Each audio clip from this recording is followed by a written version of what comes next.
Le petit déjeuner politique. 7h42, bienvenue. Et c'est le petit déjeuner politique d'Olivier Dussopt, qui est secrétaire d'État auprès du ministre de l'Action et des Comptes Publics. Bonjour Olivier Dussopt. Bonjour. Les nouvelles scènes de violence ce week-end, à qui est-ce que vous les attribuez, vous? Des gilets jaunes ou des casseurs? À tous ceux qui ont manifesté, à tous ceux qui s'en sont pris aux policiers, à tous ceux qui s'en sont pris aux pompiers. Quand on manifeste, c'est un droit en France. Et on a la chance extraordinaire de vivre dans un pays Oui, mais de droit. quand on manifeste, on n'est pas tous forcément casseurs. Non, Est-ce mais- que mais donc les vous images- mettez sur un pied d'égalité les gilets jaunes et les Je pense que casseurs? quand on manifeste et qu'il y a de la casse, on s'éloigne. Oui. Quand on reste dans les incidents, quand on reste dans les violences, Oui, mais quand on empêche les pompiers d'approcher des incendies, quelle que soit la raison pour laquelle on est présent, on devient complice de tout cela. Et donc, la seule réponse qu'on peut apporter, c'est une réponse d'autorité, une réponse de maintien de l'ordre, une réponse de protection des biens et des personnes. Oui. Bon, mais quand même, alors vous ne faites pas de distinction entre des gens qui peuvent perturber des manifestants qui, a priori, dans un premier temps, disaient que c'était plutôt pacifiste. Mais Quoi, non je sais qu'il y a des hommes et des femmes dans ce pays qui ont des raisons de manifester, ou en tout cas qui ont des motivations qui leur sont personnelles, ça se respecte. Il faut respecter les revendications, il faut respecter les attentes, mais il ne faut pas accepter la violence. Oui. Oui. Bon, et cela dit, Place d'Italie, je ne sais pas si c'était le meilleur choix en fait pour les rassembler, parce qu'il y avait quand même beaucoup de chantiers sur place. Ils ont été muselés après en fait là-bas. Hein, on les a encerclés en quelque sorte. La question n'est pas l'endroit, la question c'est le comportement. Bah si aussi quand même, non? La question n'est pas l'endroit, c'est le comportement. Et quand on est là pour casser, quel que soit l'endroit, on est là pour casser. Et tout ça le monde scandale. n'était pas là. Mais Olivier Dussopt, à vous écouter, on a l'impression que tout le monde qui était Place d'Italie était là pour casser. Les images Place d'Italie étaient quand même Oui, bien sans sûr. pareil. Oui. Et je le répète, il y a des hommes et des femmes qui veulent manifester, c'est un droit constitutionnel, il est respecté. Mais quand il y a de la casse, on condamne la casse. On Oui. n'empêche pas les pompiers d'intervenir. Alors revenons-en quand même aussi sur les réponses. Il y a eu les 17 milliards hein, depuis un an, mais les plus pauvres, ceux qui ne payent pas notamment d'impôts, disent qu'ils ne bénéficient pas de l'argent qui a été mis sur la table et qu'ils ont ce sentiment, il y a ce sentiment qu'il y a toujours une fracture qui est présente. Je crois que les réponses qui ont été apportées sont des réponses d'ampleur et qui couvrent tous les champs de la société. Il y a une baisse de l'impôt sur le revenu à hauteur de 5 milliards d'euros, effectivement. Elle bénéficie à ceux qui payent des impôts, à ceux qui travaillent, qui ont ce revenu juste au moment où on commence à gagner suffisamment pour payer des impôts, où ça devient difficile. Il y a la baisse de la taxe d'habitation. La taxe d'habitation a baissé d'un 2/3 pour 80% des Français lors du mois d'octobre. Et l'année prochaine, 80% des Français ne paieront plus de taxe d'habitation. Et en 2023, plus aucun Français ne paiera de taxe d'habitation. Il y a l'augmentation de la prime d'activité. La prime d'activité, elle est justement faite pour ceux qui ont un revenu autour du SMIC un petit peu plus, qui ne payent pas forcément d'impôts, mais qui sont à la limite et qui ont du mal à s'en sortir. Il faut avoir en tête qu'en 2016, la prime d'activité, ça représentait dans le budget de l'État 4 milliards d'euros. Cette année, en 2019, ça représente 9 milliards d'euros. Ce sont plus de 4 millions de Français qui ont accès à la prime d'activité, avec une augmentation, puisque c'était notre volonté, la décision du président de la République, de 90 euros par mois. Ça avait été annoncé le 10 décembre. Et ça marche. Ça marche pour le privé, ça marche pour le public. Oui. Et puis, permettez-moi juste de l'ajouter. Oui, parce que j'ai allez-y dit Olivier Dussopt. tous les champs de la société. Je pense aussi à ceux qui ont le moins. Je pense notamment aux retraités qui ont des toutes petites retraites, qui sont à ce qu'on appelle le minimum vieillesse. C'était l'ancien nom. Nous augmentons le minimum vieillesse de 100 euros par mois. Ça n'a jamais été fait. Absolument jamais. De la même manière que nous augmentons l'allocation adulte handicapé de 100 euros par mois. Et cet engagement sera tenu tout début 2020 pour la dernière tranche d'augmentation. Ça n'a jamais été fait non plus. Oui, alors mais pourquoi il y a cette initiative des centristes qui veulent organiser une conférence sociale, Olivier Dussopt, et notamment sur les salaires avant le 5 décembre? C'est-à-dire qu'il y a quand même encore un problème. Je crois que tout le monde cherche des solutions, tout le monde cherche des clés pour que le dialogue social dans ce pays, que les réformes puissent avancer et que les choses se passent mieux. Les centristes, comme vous les appelez, ont eu cette initiative.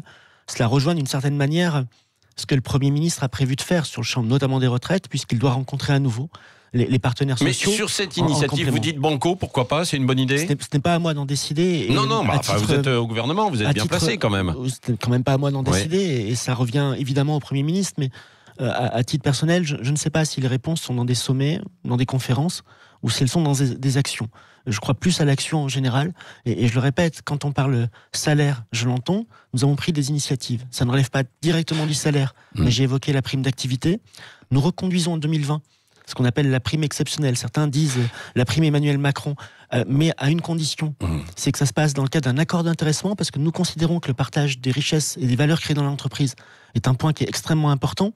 Les élus centristes, par leur tribune, encourage à plus de dialogue. Dès lors qu'il y a plus de dialogue, on ne peut que souscrire. Non, mais c'est ça, il y en a besoin avant le 5 décembre, notamment. Avant et après. Oui, avant et après, bien sûr, mais aussi avant peut-être le 5 décembre, avec les syndicats, le patronat. Je ne pense pas que la politique nationale doit s'arrêter à une seule date. Non. Il y a un 4, il y a un 6 décembre, il y a un avant, il y a un après. Il y a des choses que nous avons faites, il y a des choses que nous allons continuer à faire. Pour faire en sorte que les choses aillent mieux.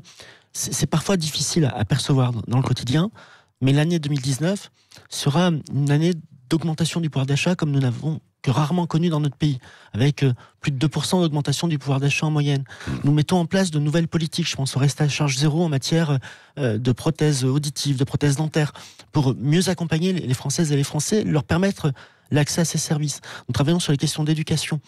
Il y a un avant, il y a un après, et surtout il y a une continuité. Et cette continuité, c'est de continuer et de faire en sorte que le programme du président de la République soit intégralement appliqué. Et que ça se ressente auprès des Français, parce que visiblement, ce n'est pas encore ressenti auprès de tout le monde. L'idée d'une taxe carbone, là, juste prônée par certaines ONG, notamment aussi Priscilla Ludowski, figure des Gilets jaunes, qui était là, est-ce que c'est une solution, idée d'une taxe carbone qui irait ensuite aux plus pauvres? Mais je vous rappelle que c'est la taxe carbone qui a mis le feu aux poudres. Oui, mais c'était pas destiné en fait aux plus pauvres. C'était destiné avant tout à Bercy pour essayer d'éponger la dette quand même. Enfin, si vous me permettez. Il faut dire les choses. Oui, on a aussi le droit de les dire avec justesse et sans caricature. La taxe carbone, elle est destinée à financer la transition énergétique et la transition écologique. Aujourd'hui, on le voit. Attendez. C'était pas tout à fait. Alors, c'est ce qui avait été annoncé, mais on l'a vu à travers des mails. C'était pas vraiment ce qui avait été décidé. Vous n'allez pas m'apprendre ce qu'il y a dans le budget de la France. On a un compte d'affectation spéciale sur la transition écologique. D'accord. Et tout ce que nous avons prélevé jusqu'à aujourd'hui en taxe carbone, en fiscalité écologique, sert à financer aussi la transition écologique. Je donnais des chiffres tout à l'heure. Sur l'année 2019, nous avons dû ajouter, et la loi de finances rectificative pour le faire est en cours de discussion, nous devons ajouter 300 millions d'euros à un budget qui était déjà de 600 millions, donc on passe à 900 millions, pour financer des primes à la conversion automobile, pour permettre et aider les Français qui veulent acheter des véhicules moins polluants. Nous travaillons sur les isolations de bâtiments, sur les économies d'énergie. Tout ça, c'est de la transition, et tout ça profite à juste toutes au les passage, catégories de Français. C'est une bonne idée, le déplafonnement donc, du malus pour les voitures les plus polluantes. C'est une des pistes, et nous avons déjà commencé depuis le 1er août à limiter... non pas à déplafonner le malus, mais nous avons limité le bonus. Là, c'est ce qui est envisagé. Et une piste de travail que nous partageons avec Bruno Le Maire. Mais depuis le 1er août, nous avons fait en sorte de supprimer le bonus pour les plus grosses cylindrées et les voitures les plus chères. Nous considérons que lorsque un ménage a les moyens de s'acheter par exemple une Jaguar électrique à 70 000 ou 80 000 euros. Il n'y en a pas beaucoup, mais bon. Il n'y en a pas beaucoup, mais c'est plutôt rare. Ceux-ci n'ont pas nécessairement besoin d'une prime de 3 000 ou 4 000 euros. Et bout à bout, ça fait quelques dizaines de millions d'euros d'économies. Oui, en revanche, pour le diesel, c'est pas concerné par ce déplafonnement du malus. Non, on fait attention, y compris pour accompagner les secteurs d'activité. Oui, et je le répète, ça fait partie des pistes sur lesquelles nous travaillons. Oui, dites-moi Olivier Dussopt, vous avez en charge notamment la fonction publique qui sera fortement mobilisée le 5 décembre. Vous redoutez justement une paralysie ou pas? Le 5 décembre sera un mouvement de grève qu'on nous annonce important. Nous verrons le 5 sur la question des retraites. Il y a des réponses qui ont été apportées que nous allons continuer à répéter, notamment sur la question de la fonction publique. Je pense aux enseignants. Le ministre de l'Éducation leur a écrit la semaine dernière pour expliquer que la réforme des retraites telle qu'elle était proposée, dans ses grands axes, puisque la concertation est encore en cours, par Jean-Paul Delevoye, devrait s'accompagner, si elle a été mise en œuvre ainsi, de mesures de compensation dans le temps, puisque cette réforme a vocation à se mettre en œuvre progressivement, pour faire en sorte que les enseignants qui, par rapport à d'autres agents publics, sont parmi ceux qui ont le moins de primes, ne soient pas perdants au système. Et donc, il faut travailler à cela. Ça va représenter 13 milliards, j'ai vu, d'euros, c'est ça? Oui, c'est un chiffre qui est totalement faux. Ah, bon, d'accord. Voilà. Oui. C'est quel chiffre, alors, quelle fourchette? Parce que moi, c'est ce que j'ai lu. Donc, donnez-nous des précisions, Olivier Dussopt. Le chiffre est d'autant plus faux qu'il n'est pas arrêté. Et il n'est pas arrêté pour une raison simple, c'est que la concertation est en cours et le chiffre sera arrêté lorsqu'on connaîtra les arbitrages terminaux définitifs.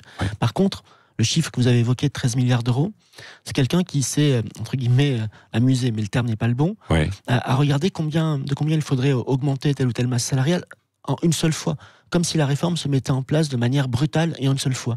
Alors que nous sommes sur une réforme différente, avec 3 temps de calendrier, après la concertation. Un premier temps qui fixera dans une loi cadre les principes du nouveau système universel et les principes de la transition.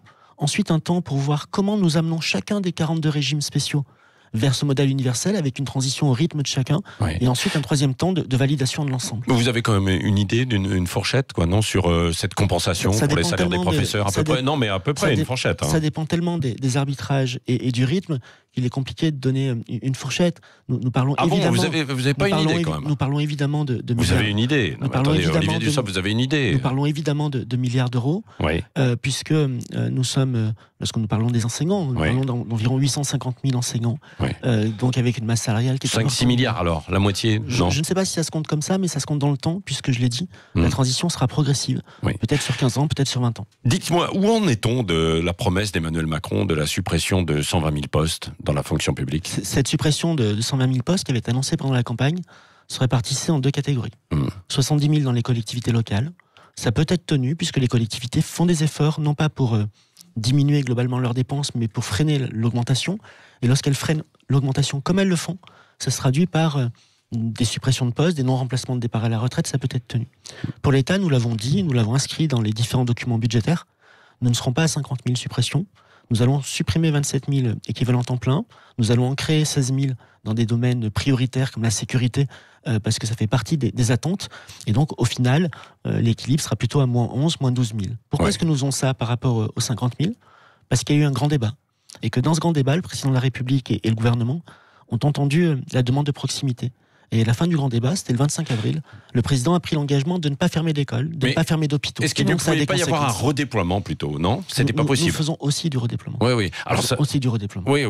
D'ailleurs, il y a 6 000 fonctionnaires parisiens, c'est ça qui vont être déployés en région ? Exactement, l'objectif... Quand ça ? C'est quand là ? Entre le 1er janvier et 2022. Nous allons le faire sur la base du volontariat d'abord, nous allons le faire sur les nouvelles affectations en sortie d'école de services publics. L'objectif que nous avons identifié à peu près 6 000 emplois, dont presque la moitié au ministère de l'Action des Comptes Publics à Bercy, c'est de faire en sorte que des services, non pas des agents, mais des services qui ne reçoivent pas de public, qui font l'instruction de dossiers, de l'administratif, ce qu'on appelle parfois en bon français du back-office, puissent être installés dans des zones rurales ou périurbaines, parce que lorsqu'on installe dans une ville de 10 000, 15 000 habitants, une cinquantaine d'emplois au centre-ville, on participe aussi à la redynamisation. Et ils vont bénéficier de primes, ces gens-là. Ça sera accompagné, mais c'était déjà le cas lorsque un agent public voit son service réorganisé, il est accompagné, c'est normal. Un mot du congrès des maires qui s'ouvre, qui a lieu cette semaine. Vous y allez, vous, jeudi.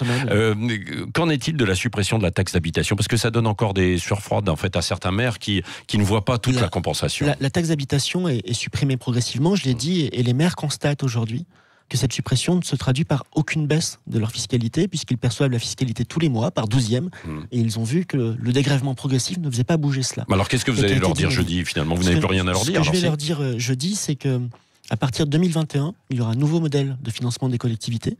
Les communes ne toucheront plus la taxe d'habitation. À la place, elles toucheront la taxe foncière que les départements perçoivent aujourd'hui. Et les départements percevront une partie de la TVA perçue par l'État, et une partie dont l'État va se délester, puisqu'il est évidemment hors de question d'augmenter la TVA. Nous avons pris 3 engagements: que la compensation soit intégrale, elle le sera à l'euro près, qu'elle soit dynamique et qu'elle tienne compte de l'évolution des bases, ça sera le cas, et qu'elle soit pérenne, c'est-à-dire que ce ne soit pas des dotations ou des allocations, comme ça a toujours été le cas, parce qu'au bout de 2-3 ans, ça finit par baisser, que ce soit de la fiscalité, ça sera le cas aussi. Et donc c'est un engagement tenu, et que je répéterai jeudi devant le Congrès des maires. Oui, le mot de la fin, Olivier Dussopt, avec Cécile de Ménibus. Je reviens sur la déclaration de Didier Guillaume, le ministre de l'Agriculture, qui prône une tolérance zéro, c'est-à-dire que 0 gramme dans le sang pour toute personne qui prendrait le volant pour lutter contre toute forme d'addiction. Est-ce que c'est pas un peu radical ? Ça a été fait par de nombreux pays, de très nombreux pays qui ont mis en place cette tolérance zéro et qui souhaitent que pas un verre ne soit autorisé pour les conducteurs. Je ne sais pas si c'est radical, je pense que l'essentiel c'est d'avoir des résultats. Nous avons commencé à en avoir, pas que nous, les gouvernements précédents. Et la lutte contre les accidents de la route, puisque c'est cela qui est visé, est une priorité. La proposition ou l'idée évoquée par Didier Guillaume fait partie des pistes de travail, des pistes de réflexion. Ça n'est pas arrêté aujourd'hui, mais ça fait partie des pistes comme d'autres pays l'ont déjà fait. Merci beaucoup. Plus un seul verre d'alcool. Donc même un verre de vin. Rien du tout. Non mais quand vous allez à la foire en Ardèche par exemple, chez vous, etc. Il faudra faire attention. Même pas de sirop pour la toux. Je répète, ça n'est pas arbitré, ça n'est pas décidé. Donc il faut l'avoir en tête. Mais pour répondre à votre question, si c'était le cas, Ouais. Et comme c'est le cas dans d'autres pays, il faudra faire attention. Ça va faire le grenier encore. Hein. Ouais. Je pense que si c'est décidé, ça ne sera pas facile, mais vous savez, toutes les mesures en matière de sécurité routière, depuis les premières mesures importantes prises par Jacques Chirac notamment, on fait grogner. J'ai en tête, parce que mon âge me le permet, le moment où on a obligé les gens à mettre leur ceinture de sécurité à l'arrière. Ouais. Même ça faisait râler. Oui.